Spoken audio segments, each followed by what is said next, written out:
एक गहरे और घने जंगल के बीच रामू नाम का एक व्यक्ति भटक रहा था। वो हमेशा से बहुत लालची था। अचानक उसकी नज़र झाड़ियों के पीछे चमकते हुए एक अद्भुत नीले पत्थर पर पड़ी।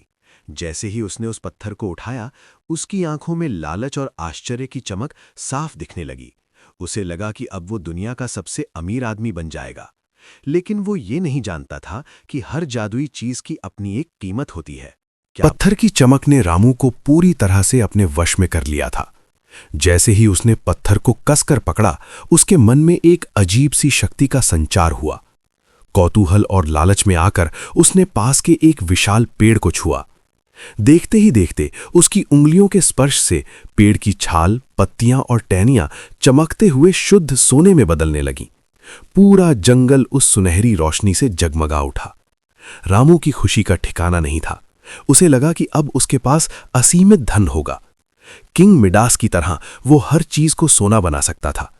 लेकिन उसे अंदाजा नहीं था कि जिस जंगल ने उसे ये वरदान दिया है, वो उससे कुछ छीन भी सकता है। रामू की खुशी का ठिकाना नहीं था। वो दौड़ता हुआ अपने छोटे से घर पहुंचा। जैसे ही उसने उत्साह में आकर लकड़ी की मेज और कुर्सी को छुआ, वे तुरंत धधकते हुए शुद्ध सोने में बदल गईं। पूरे कमरे में सुनहरी चमक फैल गई और रामू अपनी नई शक्ति को देखकर दंग रह गया। उसे लगा कि अब उसे कभी मेहनत नहीं करनी पड़ेगी। लेकिन तभी उसे प्यास लगी। जैसे ही उसने पानी के गिलास को छुआ, वह भी सोने का बन गया और पानी की जगह सोने का ठोस टुकड़ा बाहर गिरा। रामू को धीरे धीरे एहसास होने लगा कि ये गोल्डन टच एक वरदान है या कोई बहुत बड़ा श्राप। रामू को बहुत जोर की भूख लगी थी। उसने मेज पर रखे ताज़ा सेब और रोटी के टुकड़े को खाने के लिए जैसे ही हाथ बढ़ाया, वे फल और अन्न के दाने एक पल में ठोस और भारी सोने में बदल गए। सोने की वो चमक अब उसे डराने लगी थी। उसने पानी पीने की कोशिश की, लेकिन प्याला छूते ही पानी पिघला हुआ सोना बन गया, जिसे पीना असंभव था। रामू अब सोने के महल में भूखा और प्यासा बैठा रोने लगा। उसे समझ आ गया कि दुनिया की सारी दौलत भी पेट की भूख और प्यास नहीं बुझा सकती। ये जादुई स्पर्श कोई वरदान नहीं, बल्कि उसके लालच का दंड था।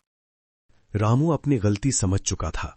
सोने की अंधी चमक ने उसे भूख और प्यास से बेहाल कर दिया था। वो फूट फूट कर रोने लगा और उसने हाथ जोड़कर उस अदृश्य शक्ति से माफी मांगी, जिसने उसे ये वरदान दिया था। उसने चिल्लाकर कहा, मुझे ये सोना नहीं चाहिए, मुझे मेरी सादी रोटी और पानी वापस दे दो। जैसे ही उसने सच्चे मन से पछतावा किया, वो जादुई पत्थर धीरे धीरे हवा में धुंधला होकर गायब होने लगा। रामू के आंसू जमीन पर गिरे और देखते ही देखते उसका सुनहरा संसार वापस साधारण लकड़ी और असली खाने में बदल गया।